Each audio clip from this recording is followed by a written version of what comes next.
키 큰 사람들이 많네요. 우리 박주 형제는 미국 스타일이 아니고요, 한국 스타일이에요.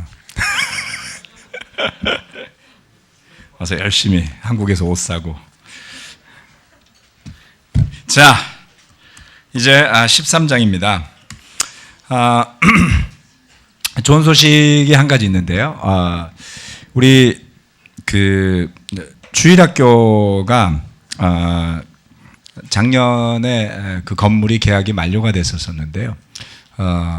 연장을 안 하고 왔기 때문에 올 초에 확인해 보니 이제 해지가 가능해져서 부랴부랴 이제 계약을 해지하고 장소를 새로 찾았습니다. 그래서 찾아진 장소가 바로 맞은편에 있는 전철역 옆에 있는 전철역 상가 5층하고 3층 두 군데를 빌렸습니다. 그래서 3월 1일부터는 주일학교가 다 옮겨와서 3월 첫 주 예배가 아마 5일일 거예요.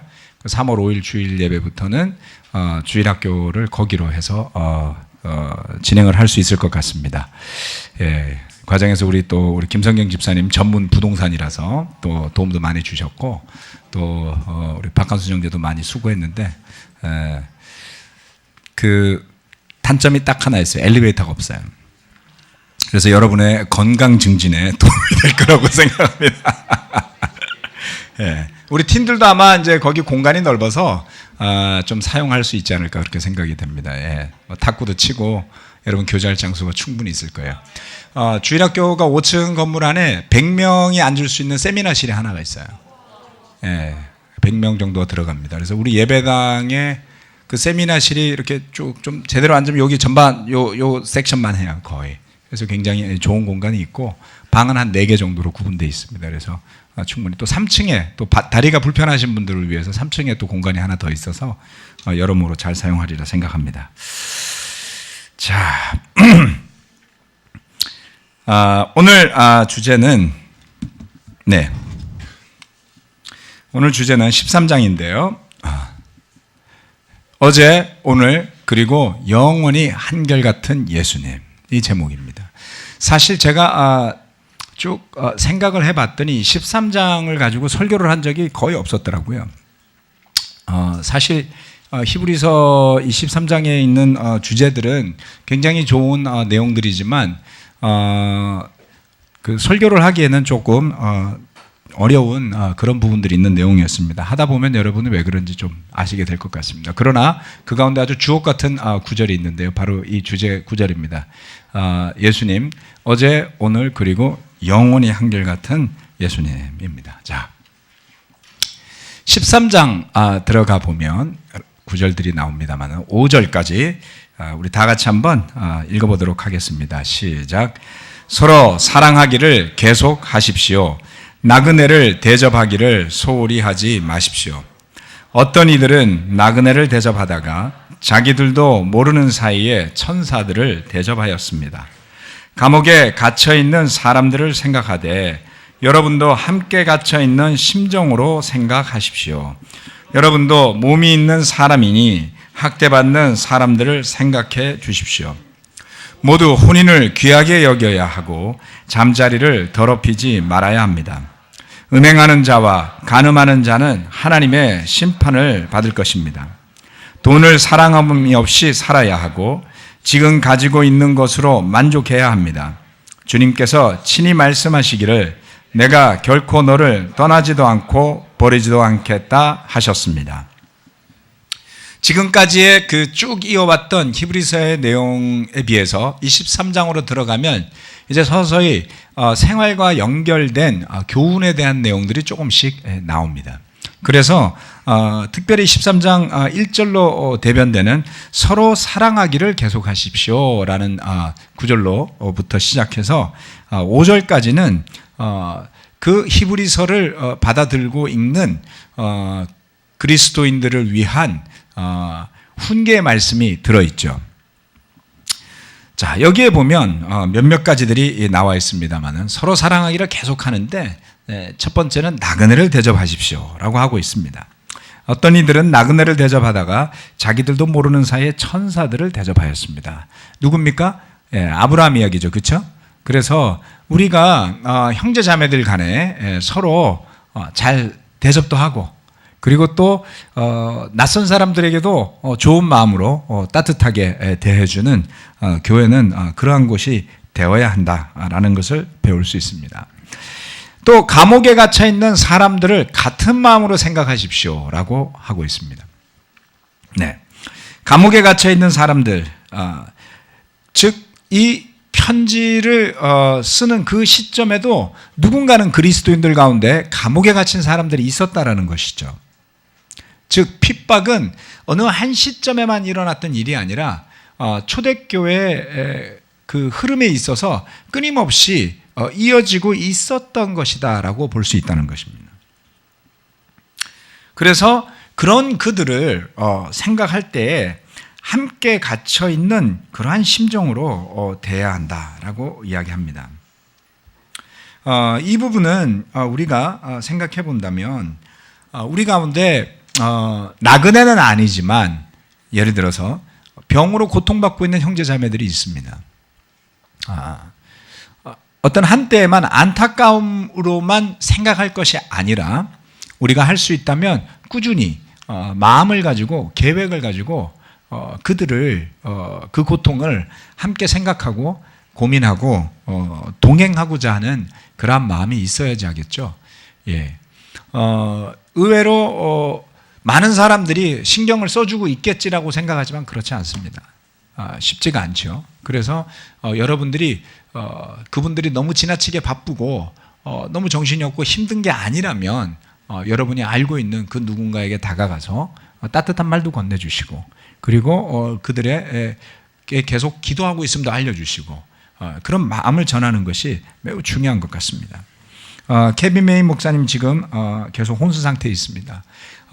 우리가 굉장히 정말 헌신적으로 열심히 해주셨죠. 그런 분이 쓰러진 상태에 대해서도 너무나 안타깝고 같이 또 기도도 많이 하고 있으리라 생각합니다. 또 우리가 어떤 관심을 표명해서 또 메리 자매가 또 그 얼바인에 있는 교회가 굉장히 그 오렌지 카운티 리전 교회가 힘을 잃지 않도록 그리고 기적 같은 회복이 일어날 수 있도록 같이 마음도 써주시기를 부탁을 드립니다. 이뿐만 아니라 우리 가운데는 가족 중에 누군가가 장애로 인해서 일상생활이 어려운 가족들도 있습니다. 대부분 전혀 생각하지 못하는 것이지만 가족 중에 누군가가 불편할 때 사실 그 주변에 있는 다른 가족들이 함께 그 부분의 필요를 채우기 위해서는 적지 않은 에너지가 듭니다. 비근한 예로 우리 김연경 자매의 아들 보안이라고 자폐가 굉장히 심하죠. 같이 돌보기 위해서 지난 한 1년간에 걸쳐서 바이블톡 인도하는 형제들이나 또 그 형경 자매가 있는 바이블톡에 형제들이 돌아가면서 굉장히 꾸준히, 또 그 이전에는 우리 김미현 형제와 또 김태중 형제가 한 2년간 전담으로 하다시피 돌보면서 지난 몇 년을 지나왔어요. 결코 쉽지 않습니다만은 그러한 관심으로 또 많은 격려와 또 위로를 받기도 합니다. 또 우리 가족 중에 이제 노령으로 인해서 불편함을 겪는 분들도 계시죠. 한동안 제가 얼굴을 뵙지 못했는데 우리 박영숙 자매, 박혜숙 자매 두 자매의 어머님 이 파킨슨 병을 앓고 계세요. 그래서 우리 장년부 어르신들 가운데 이렇게 휠체어 타고 들어오시는 할머니 한 분 계실 거예요. 그분이 그 모친이세요. 또 우리 뭐 두 형제들의 장모님이시기도 하죠. 그래서 그 언니 중에 한 분이 우리 교회 교인은 아닙니다만은 매번 모시고 오셨었어요. 그래서 휠체어를 타고 들어오시죠. 또 그 외에도 또 휠체어를 타는 우리 자매도 한 분 계시잖아요, 그렇죠? 그처럼 또 연세가 드시면서 파킨슨 병을 앓고 있는 또 어머님도 우리 권 집사님 장모님도 지금 파킨슨 병이시죠. 아, 그렇군요. 예, 치매가 있으시고, 또 이번 주에 또 미국으로 이주를 가셨죠. 우리 정우석 형제 아시죠? 예, 정우석 형제가 지난주에 가족이랑 다 같이 우리 명동교회를 방문하셨었어요. 그래서 이번 주에 또 예배, 우리 잠실 예배도 가족이 다 같이 오신다고 합니다. 그래서 근데 이 형제도 좀 병이 파킨슨 병을 앓고 있습니다. 그래서 아마 거동이 좀 불편하실 것 같아요. 자, 이처럼 뭔가 어려움과 고통을 겪는 사람들, 굳이 그것이 핍박이 아니라 할지라도 우리 주변에 있을 때 우리가 교회로서 함께 그 부분을 같이 공감하고 뭔가 같이 동행하려는 그런 마음이 매우 중요할 것 같습니다. 또 늘상 있는 일이지만 매주 우리 해외에서 서울교회를 방문하는 그런 가족들도 많죠. 그들이 왔을 때 마주치거나 조금이라도 연관이 있으시다면 관심을 가지고 인사하고 또 격려하고 또 시간을 내고자 하는 그런 마음이 중요한 것 같습니다. 그처럼 수백 명이 모이는 교회라 할지라도 어느 한 명이라도 소외되지 않도록 불편함이나 또는 그 사람이 겪고 있는 여러 가지 어려움 때문에 정말 삶이 우울해지지 않도록 우리가 옆에서 함께 보듬는 그런 마음이 필요한 것 같습니다. 네. 그리고 혼인을 귀하게 여겨야 합니다. 이건 뭐 당연한 일이지만 매우 중요한 것이기도 합니다. 그리스도인으로 살아가면서도 유혹이나 자기 자신을 믿음 가운데 올바로 지키지 못해서 성적인 유혹에 빠지고 결혼한 사람으로서 그 결혼 관계를 더럽히는 그러한 경우들이 우리 교회 안에서도 있었습니다. 그것을 남의 이야기라고만 생각할 수는 없습니다. 형제건 자매건 스스로가 그 부부관계를 믿음 가운데 지켜가기 위해서는 믿음에 굳건하게 서야지만 그것이 되는 일이라는 것을 여러분이 반드시 기억하셔야지 됩니다. 흔히들 믿음과 또 용서와 은혜를 착각해서 뭐 그렇게 살아도 용서가 되겠거니라고 생각하지만 여러분 분명히 하나님의 심판의 대상이 된다라고 말하는 것을 소홀하게 여겨서는 안 됩니다. 어떠한 일이 있다 할지라도 우리 형제들 특별히 자신을 올바른 믿음 가운데 지키고 또 그 가정을 건강하게 지키기 위해서는 반드시 마음과 믿음에 새겨야 할 내용이기도 합니다. 죄라는 것은 그렇습니다. 어느 하루 아침에 그러한 죄에 이르지 않습니다. 특별히 관계 안에서 벌어지는 또 이 지금 여기서 이야기하는 혼인을 귀하게 여겨야 한다라는 그러한 부분에 성적인 간음과 음행이라는 죄는 어느 하루아침에 이루어지지 않습니다. 즉 어떤 사람이건 그러한 단계까지 나아갔을 때 그 사람의 마음이 이미 너무 멀리 가 있는 것이죠. 쉽게 회복되거나 회개되기 어려운 것이 더 어렵습니다.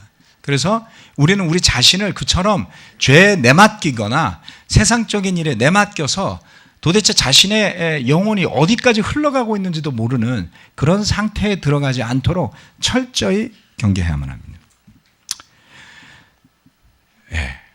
그래서 하나님의 심판이 대상이 되지 않도록 두려워하는 마음을 가져야 한다는 것이죠. 끝으로 서로 사랑하기를 계속하십시오에 나와 있는 것 중에 하나는 돈을 사랑하지 말고 만족하게 살아야 한다라고 말합니다. 이 부분은 매우 성경 신약에서 지속적으로 반복되어져서 나오는 가르침 중에 하나입니다. 아직 뭐 고등학생, 대학생인 우리 두 아들도 돈이 얼마나 좋은지 잘 알더라고요. 돈이 중요해. 돈이 정말 중요해. 입버릇처럼 이야기를 해요. 돈보다 중요한 게 믿음이야. 돈은 그냥 필요한 거야. 그렇죠? 어린애들도 알아요. 돈이 얼마나 좋은지. 원하는 것을 손에 들어오게 하고 남에게 자기 자신을 어필하는 데 사용할 수도 있고 그리고 좋은 마음으로 베풀 수도 있고 걱정이 좀 덜 할 수도 있고 점점점 우리 자녀들이 자라나면서 이 세상의 가치가 얼마나 강력한지를 아주 피부로 느끼고 있죠. 며칠 전에 설날이 있었습니다. 여러분들 다 우리 팀들 다 세뱃돈 많이 받았어요? 할아버지 할머니가 새해에 복을 많이 받는 데는 별로 관심이 없었어요. 아빠 올해는 할아버지가 정말 건강하셔야 될 텐데 이런 말 한마디도 안 했어요. 세배만 했죠. 그리고 끝나고 난 뒤에 봉투를 세는 손길은 굉장히 바빴습니다. 정확했어요. 한 장이라도 놓치지 않으려는. 뭐 저도 그랬습니다. 비난하고자 이런 말을 하는 게 아니죠. 즉 우리가 돈을 사랑하지 않고 이 삶이 만족스럽다라는 것을 알려면 무엇이 더 필요하겠느냐라는 것이죠. 네. 누가복음 16장 13절 말씀은 이렇게 이야기하고 있습니다. 한 종이 두 주인을 섬기지 못한다. 그가 한쪽을 미워하고 다른 쪽을 사랑하거나 한쪽을 떠받들고 다른 쪽을 업신 여길 것이다. 너희는 하나님과 재물을 함께 섬길 수 없다. 마태복음 6장 33절을 언급하지 않더라도 성경에서 특별히 신약에서 예수님의 가르침 가운데 끊임없이 나오는 것 중에 하나는 우리가 의지하고 믿고 섬겨야 할 분이 하나님이시지 이 세상의 재물이 아니다라는 것을 이야기하고 있습니다. 그렇다면 교회는 어떠한 모습이 되어야겠습니까? 재물을 중요하게 여기는 척 하지 말아야 될까요? 그런 건 아니겠죠. 네. 우리가 정말 마음속 깊숙이, 우리 믿음 깊숙이, 뼛속 깊숙이 재물은 필요에 불과한 것이고 하나님께서 허락하신 것이라는 것을 분명하게 믿는 믿음이 굳건할 때에 비교적 교회가 세상에 물이 빠져 있는 교회가 되지 않을까 싶어요. 여러분, 우리는 이미 무척 세상적이지 않습니까? 저는 끊임없이 그것과 더불어 싸워야만 합니다. 사람의 생김새로 판단하고 사람의 국적으로 판단하고 사람의 피부로 판단하고 그리고 그것을 매우 정당하게 여기는 세상에 우리는 너무 물들어 있어요. 예. 저 또한 마찬가지입니다. 그래서 완전히 육신을 입고 사는 동안 우리가 거기에서 완전히 자유롭지 못할지는 모르겠어요. 사도 바울이 말했듯이 자신에게 유익하던 모든 것을 쓰레기와 같이 여긴다라고 말했던 정말 그처럼 보일 정도로 우리의 영성이 올라간다면 너무나 좋겠습니다. 저는 그것을 위해서 기도하고 있습니다. 그렇게 될지 안 될지 모르겠어요. 저는 여전히 거기에 비하면 너무나 세상적입니다. 거꾸로 이야기하자면 우리는 아무런 노력을 하지 않아도 정말 세상적인 사람으로 살 수 있어요. 우리 마음에서 간구하고 갈구하고 그리고 하나님께 기도하고 마음을 지키고자 애쓰지 않고서 그 세상의 때가 저절로 벗어질 길은 없습니다.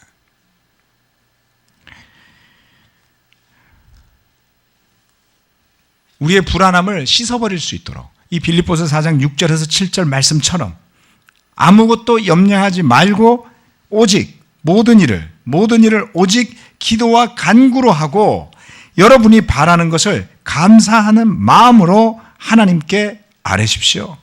그리하면 사람의 헤아림을 뛰어넘는 하나님의 평화가 여러분의 마음과 생각을 그리스도 예수 안에서 지켜줄 것입니다. 이번에 주일학교 건물을 구하면서 제 마음이 너무 답답했어요. 이 옆에 빈자리가 나왔잖아요. 그렇죠? 이 옆에 치과도 나왔어요. 이 옆에 치과도 나왔어요. 성민 씨 인수하시게요? 그래 주시면 저는 땡큐. 조금만 더 하면 이거를 계약을 할 수 있겠더라고요. 얼마나 욕심이 나겠어요. 그렇죠? 그러니까 제 마음에 막 원망이 생기기 시작했어요. 야, 지난 몇 년 동안 우리가 관리를 조금만 더 잘할 수 있었다면 이 정도는 충분히 주일학교로 쓰고도 남았을 텐데 이런 생각도 생겼고요. 그걸 가지고 다시 또 목회자들과 더불어 의논을 하고 이야기를 하고 그러자니 너무 폐를 끼치는 것 같았어요. 예. 지금 강북 강서는 나가서 진짜 열악한 환경에서 물론 본인들은 굉장히 기뻐하고 좋아하지만 저는 너무 미안해요. 예. 지하철역에서 그렇게 가깝지도 않고 건물이 이 정도로 뛰어나지도 않고 그런데 부족한 살림에서 조금 더 돈을 얹어서 우리는 바로 옆에 있는 파크리오 상가에 여기 월세가 비싸다는 건 다들 알죠. 주일학교를 옮겨야 되겠습니다. 여러분들이 희생하십시오. 이 말을 할 수가 없는 거예요. 그러면서 내가 그것을 마음을 내려놓고 불편하지만 계단을 다 5층까지 올라간다 하더라도 옆에 건물만 해도 너무 감사하다. 버스 타고 다니던 것에 비하면 얼마나 좋으냐. 이렇게 생각하기까지 시간이 좀 걸렸고요. 네. 그리고 난 다음에야 비로소 사람의 헤아림을 뛰어넘는 하나님의 평화가 마음속에 있더라는 거죠. 여러분, 주님의 약속은 분명 우리를 위하고 있습니다. 이것을 우리가 알고 믿어야 되지 않겠습니까? 네.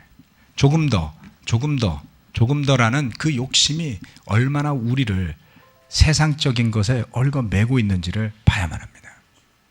돌아보면 저는 그렇습니다. 돌아보면 언제고 우리가 만족하는 마음과 감사하는 마음으로 충만할 수만 있었다면 뭔가 실수하고 잘못되는 것을 멈출 수 있던 그 순간이 반드시 있어요. 그런데 거기서 멈추지 않고 더 나아갔을 때 그나마 있는 것마저 빼앗기는 그런 경험들, 그런 모습들을 우리가 얼마나 많이 봐왔나요? 우리의 마음이 은혜 가운데 지켜지지 않는다면 아무리 좋은 것도 덕이 되지도 도움이 되지도 않습니다. 그래서 우리가 그리스도인들로 가장 중심적으로 마음에 새겨야 할 것 중에 하나는 우리가 오로지 한 주인만을 섬기는 그러한 예수님의 제자로 살겠다라는 결심이어야만 하는 것이죠. 여기 있는 팀들도 마찬가지예요. 여러분들이 알게 모르는 사이에 벌써 어리지만 세상에 물이 너무 많이 들어가고 있을 거예요. 그렇죠? 네. 그러나 여러분이 순수한 마음으로 예수님을 바라보고 믿으려고 한다면 여러분 또한 세상적인 마음에서가 아니라 좋은 제자로서 예수님을 따르기 위한 영적인 목적에서부터 더 성실하게 열심히 학생의 본분에 충실한 그러한 사람들로도 거듭날 수 있습니다. 저는 정말 제자가 되고 나서 너무너무 아쉬웠어요. 내가 3년만 일찍 세례를 받았더라면, 내가 5년만 일찍 세례를 받았더라면 내가 인생을 이렇게 허비하지 않았을 텐데, 그게 가장 아쉬웠어요. 그리고 27살에 세례받고 지금 23년이 지났습니다. 그 23년에 대해서 전혀 아쉬운 게 아무것도 없습니다. 부족한 것도 있었고 실수한 것도 있었고 때론 죄를 지은 적도 있었고 좋은 일도 있었지만 그때 느꼈던 그 아쉬움은 없더라는 것이죠. 한순간 한순간이 너무나 소중하더라. 네, 그런 의미에서 우리 팀들이 한 살이라도 빨리 그 예수님의 그 사랑과 능력을 믿고 따를 수만 있다면 여러분들이 얼마나 엄청난 하나님의 사람으로서 미래를 개척할 수 있겠는가, 이런 생각도 해보는 것이죠. 아멘. 공공연하게 저는 제자가 되라는 압박을 지금 주고 있어요. 네. 압박을 받아야 됩니다. 맞습니다. 눈치 때문에 세례받고 제자 될 필요는 없지만 그것이 얼마나 소중한 것인지를 알고 그 가치를 찾고 살 수 있다면 그것이 가장 복된 삶이기 때문에 그렇습니다. 아멘. 자, 그리고 이게 왜 두 페이지가 나왔죠? 뭔가 한 페이지가 사라진 듯한 느낌이 살짝. 자, 그래서 13장 6절은 이렇게 이야기합니다. 그래서 우리는 담대하게 이렇게 말합니다. 주님께서는 나를 도우시는 분이시니 내게는 두려움이 없다. 누가 감히 내게 손댈 수 있으랴.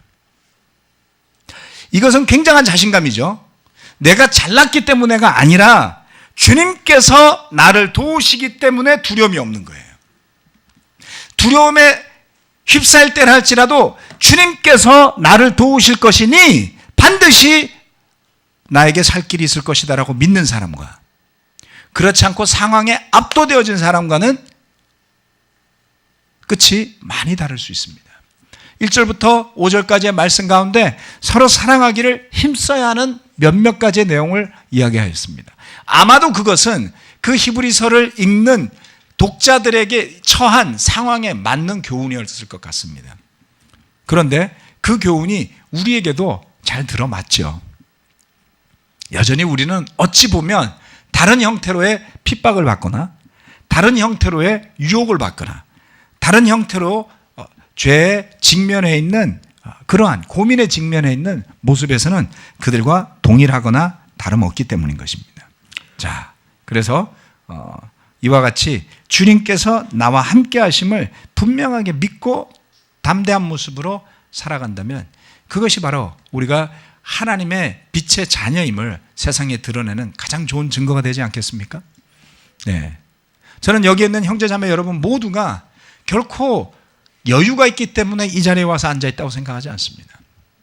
모두가 더 욕심을 낼 수 있고 더 세상적으로 살 수도 있지만 소중한 시간, 아까운 시간, 다른 무언가를 한다면 세상적인 것을 더 성취할 수 있는 시간이라 할지라도 그것을 아깝게 여기지 않고 주님 앞에 나와서 찬양하고 교제하고 함께 말씀을 나누기 위해서 나와 있는 그것이 바로 여러분의 담대한 믿음의 상징이다라고 믿습니다. 자, 다음 구절은 다소 의미가 있는 구절입니다.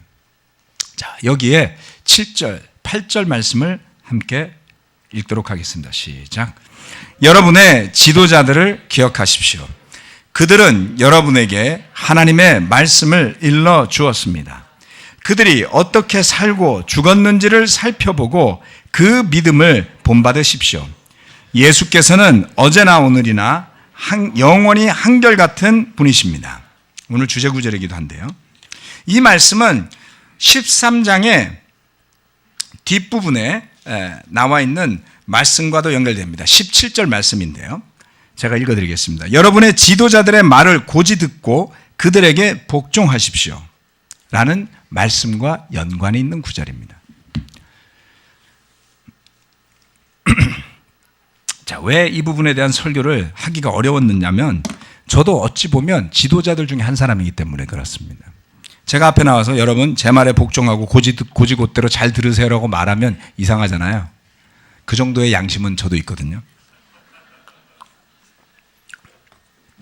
예전에 동경에서 이제 우리 프랭크 형제하고 시간을 보내는데 이제 프랭크 킴이라고 동경교회를 인도하셨던 목사님이었어요. 부부관계에 대해서 이야기를 하는데 야, 남편이 아내의 머리다 이렇게 가르치잖아요. 그렇죠? 근데 그분이 저한테 굉장히 중요한 말씀을 하나 하셨어요. 그런데 남편이 그 말을 아내에게 하면서 복종을 요구한다면 그 남편은 실격이라는 거예요. 왜? 그렇죠? 그런데 우리가 가끔 부부들이 그런 실수들을 하죠. 당신은 내가 머리인데 왜 나를 우습게 알아?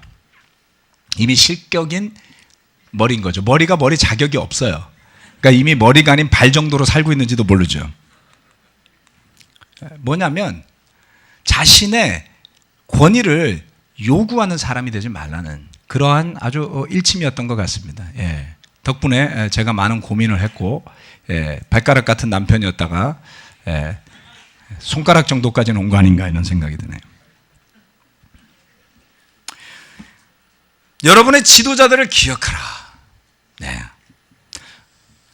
또 지금의 우리 교회를 저는 이야기하는 겁니다. 지금의 우리 교회 모습 가운데 어떤 사람은 지도자들이라는 단어 자체를 싫어해요. 리더라는 단어를 그냥 싫어해요. 네. 자, 물론 이런 말도 있습니다. 예수님이 너희 중에 누구도 선생이라는 말을 듣지 말아라. 이렇게도 이야기하셨어요. 그렇죠? 성경에서 지도자가 된다라는 것은 리더가 된다라는 것은 큰 책임이 따르는 일이다 이렇게 가르치고 있습니다. 그러나 성경은 결코 지도자, 누군가 인도해야 되는 사람 자체를 부정하지 않아요. 네. 그래서 우리 또한 그처럼 부정을 해서는 안 됩니다. 지도자들이라는 단어는 이렇게 되어 있습니다. 톤 헤고우메논, 헤게모니라는 말 있죠. 헤게모니. 그게 여기에서 나온 것 같아요. 제가 볼 땐. 헤고우메논 이라는 단어가 뭐냐면 지도자라는 뜻입니다. 톤이라는 단어는 they, 그들이라는 뜻이죠. 지도자들이라는 복수가 여기에 나와 있는데요. 이 단어의 뜻을 살펴보면 헤고메논이라는 단어는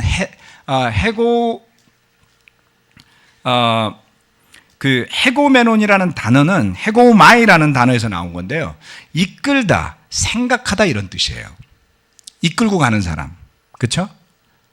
생각하는 사람, 그 사람을 지도자라고 부르는 겁니다. 자, 그런데 그들이 어떻게 살고 죽었는지를 살펴보고 그 믿음을 본받으십시오 라고 말을 하는데요. 이 어떻게 살고 죽었는지라고 하는 부분이 조금 해석이 필요합니다. 뭐냐면 어떻게 살고 죽었는지라고 하는 것은 그들의 삶의 결과라고 그 헬라어로는 되어 있습니다. 결과라는 단어는 에크바신이라고 하는 것인데 그것은 끝, 결론 이런 뜻을 가지고 있습니다. 즉 그들의 삶 그리고 그들의 삶의 결과 끝을 보고 그 믿음을 본받으십시오. 이렇게 해석하는 것이 좀 더 맞습니다. 그것을 살고 죽었는지로 세 번역에서 번역을 했죠. 영어로 보면 이렇게 되어 있죠. 자, 영어로 보면 좀 더 쉽게 되어 있죠. Consider the outcome of their way of life and imitate their faith. 이게 훨씬 더 비슷합니다. 왜냐하면 헬라어나 영어라 비슷비슷하거든요. 자, 여기에 보면 outcome of their way of life로 되어 있죠. 아유, 밑에 있었고 제 머리가 가리나요? 여기에 보면 outcome, 이것이 바로 죽었는지에 대한 해석이 나오는 거예요. outcome of their way of life, 그들의 삶에 어떻게 살았고 그리고 그 결과가 뭐였습니까? 많이 죽었죠. 그렇죠? 순교를 당했던 겁니다. 그리고 imitate their faith, 그들의 믿음을 흉내내십시오, 본받으십시오 라고 이야기하는 것입니다. 제가 말씀드렸죠. 이 구절은 지도자의 말에 복종하라는 17절의 말씀과 밀접한 연관이 있다고요. 왜냐하면 그냥 지도자라는 타이틀을 붙여놓은 사람에게 그 말을 따르고 복종하라는 뜻이 아니에요, 여러분. 복종하고 따라야 할 지도자는 누구냐면 자신의 목숨을 아끼지 않고 기꺼이 자신을 희생했던 사람들을 의미하는 것입니다.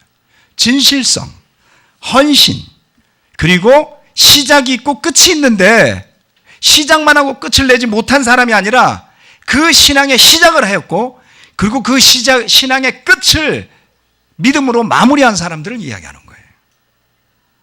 사도행전에 집사였던 스데반이 그러하였습니다.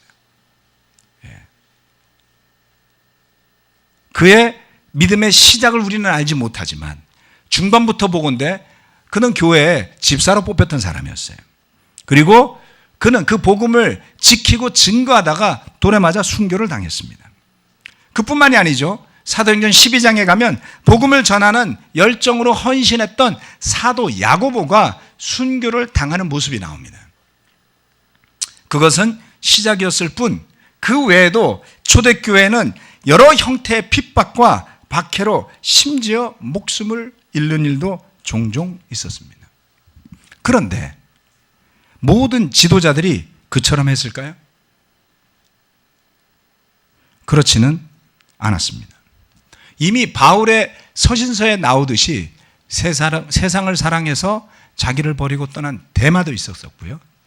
구리세공 알렉산더는 그들을 괴롭히기까지 했다 그랬습니다. 심지어는 한 교회의 리더였던 사람들 중에 이단적인 가르침을 가르치는 사람들도 이미 초대교회에 등장하는 모습을 볼 수 있습니다. 그들은 그저 교회에 왔다 갔다 하는 사람들이 아니었어요. 어떤 지도자들은 자기중심적이고 이기적인 해석을 내놓으면서 교회를 찢어놓고 있었어요. 그러한 지도자를 순종하고 따라가라고 성경은 가르치지 않습니다. 자기중심적으로 제자들을 멋대로 이용하는 그런 잘못된 지도자가 아닌 진실된 신앙 가운데 헌신적인 그리스도와도 같은 모습으로 신앙을 끝까지 지킨 지도자들이었죠. 이것이 매우 중요합니다. 우리의 신앙의 초점이 누구를 향하는가에 따라 우리 신앙의 향방도 달라질 수가 있기 때문입니다.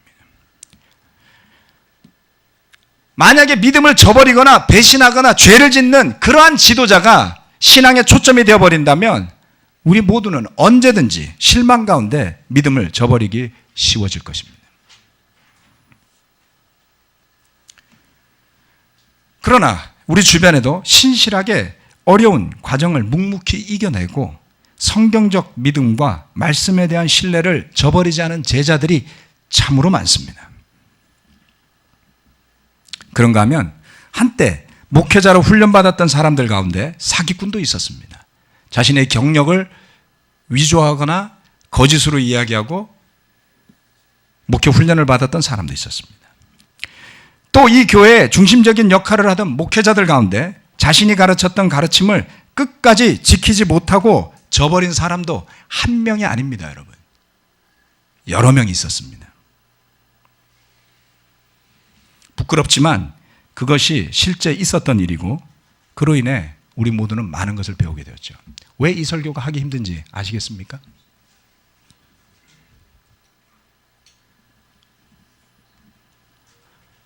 여러분은 과연 어떤 사람을 기억하며 가야 하겠습니까? 그와 같은 잘못된 지도자의 위치에 있었던 사람들로 인해서 실망하고 믿음을 저버리고 떠난 사람들이 물론 그 각각 개인의 책임이라고 말할 수 있지만 우리 가운데 적지 않았습니다. 그런 일은 앞으로도 일어날 겁니다. 여러분의 초점이 어디를 향해야 하겠습니까? 실망을 주는, 상처를 주는, 더 이상 예수님이 주인이 아닌 다른 뭔가를 향해 멀어져간 그 사람을 바라보며 실망해야 되겠습니까? 아니면 여전히 주 예수 그리스도를 바라보고 여러분과 저희 주변에 늘 보이지 않는 곳에서 묵묵히 제자의 길을 지키고 있는 단 한 사람의 제자를 할지라도 그들을 바라보며 믿음을 잃지 않는, 용기를 잃지 않는 그러한 길을 가야만 하겠습니까? 바로 그 믿음이 영원히 한결같은 그리스도 예수로부터 오게 된 것임을 기억해야 합니다. 사실 이 이야기는 여기서만 끝날 수는 없습니다. 어찌 보면 저나 여러분이나 모두 누군가의 영혼을 책임지는 역할이 다른, 규모가 다른 지도자적 위치에 있기 때문입니다. 저와 여러분이 여기에 나온 그 지도자들의 삶과 그들의 삶의 결과를 기억하며 용기를 얻어야 했던 것처럼 누군가에게 용기를 주는 마지막 순간까지 믿음을 지키는 사람들로 서야 하지 않겠습니까? 결국 13장 8절 말씀은 그처럼 헌신했던 지도자들의 근본이 무엇인지를 이야기합니다. 그것은 예수 그리스도예요. 예수 그리스도는 어제나 오늘이나 그리고 앞으로도 영원히 한결같은 분이시라는 것이죠. 제가 우리 아들들을 훈계할 때 잘 쓰는 말이 있습니다. 너는 아빠가 그렇게 살면 좋아할 것 같니? 아니래요. 그런데 너는 왜 그렇게 살아? 자기는 그렇게 살아도 되고 아빠는 그렇게 살면 안 되는 거예요. 아빠도 애쓰기 때문에 주님을 의지하기 때문에 이렇게 사는 거지 아빠가 천사라서 그렇게 사는 건 아니잖아요. 그렇죠? 우리 모두는 똑같은 도전과 유혹과 죄에 노출되어 있지 않습니까? 그러나 마치 우리 아들들이 아빠는 어제나 오늘이나 미래나 한결같은 아빠로 있어주기를 바라는 것처럼 우리가 그런 정말 변치 않는 예수님을 바라보면서 스스로가 그와 같은 어제나 오늘이나 언제나 한결같은 믿음으로 가기 위해 영적인 싸움을 포기하지 않는 제자로 서시기를 부탁드립니다.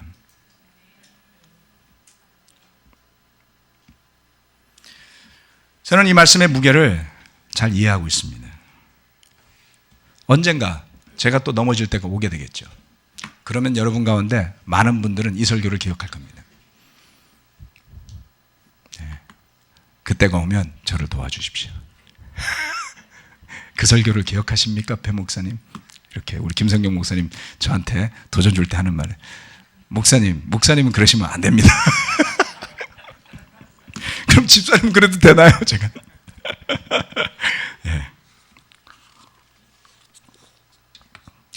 농담을 했습니다만은 그렇습니다. 우리가 서로를 지켜줘야지 되겠죠. 가인이 뭐라 그랬습니까? 제가 아벨 지키는 사람입니까? 무책임한 이야기를 하죠. 그렇죠? 지키는 사람 맞아요. 우리는 서로를 지켜주는 형제들인 거예요. 서로가 서로를 지키지 않고 서로가 서로를 사랑하지 않으면 복음은 설 자리가 없어요. 성경 어디에도 너 혼자 동굴로 들어가서 깨달으라는 구절은 없습니다. 예수님은 내가 너희를 사랑하였듯이 너희도 서로 사랑하라 그랬어요. 그래서 성경은 서로를 빼면 그 믿음이 실체가 사라지는 겁니다. 오로지 하나님과 나만이다라고만 말할 수 없어요, 여러분. 그렇죠? 기독교 신앙은 그렇지 않습니다. 당연히 그것이 핵심이에요. 그러나 옆에 형제도, 아내도, 남편도, 딸도, 아들도, 아버지도 모두가 연결되어져서 함께 손잡고 가는 곳이 천국이에요. 그래서 우리는 절대 내가 그 사람을 지키는 사람입니까? 라는 말을 하지 말아야 합니다. 이 구절이 결론이나 다름이 없습니다. 진정한 영적인 지도자가 되고자 한다면 이처럼 한결같은 삶, 그리고 그 삶의 마지막 점이 가장 중요하겠죠. 지도자로 서는 사람에게 가장 중요하게 요구되는 자질 중 하나는 바로 그리스도 예수를 닮은 한결같음이라 하겠습니다. 서로를 판단하고자 이 말을 하는 것이 결코 아닙니다. 누구든 그리스도 앞에서 그처럼 한결같은 사람이 되고자 하는 마음의 중심을 놓치지 않고 바로 세워야 갈 수 있는 길이기 때문에 그렇습니다. 그래서 디이어 13장 9절부터는 여러 가지 이상한 교훈에 끌려다니지 말라는 말씀이 나오는 것이죠. 여기까지 하고 나머지는 주일날 하도록 하겠습니다. 말씀 마치겠습니다. 아멘.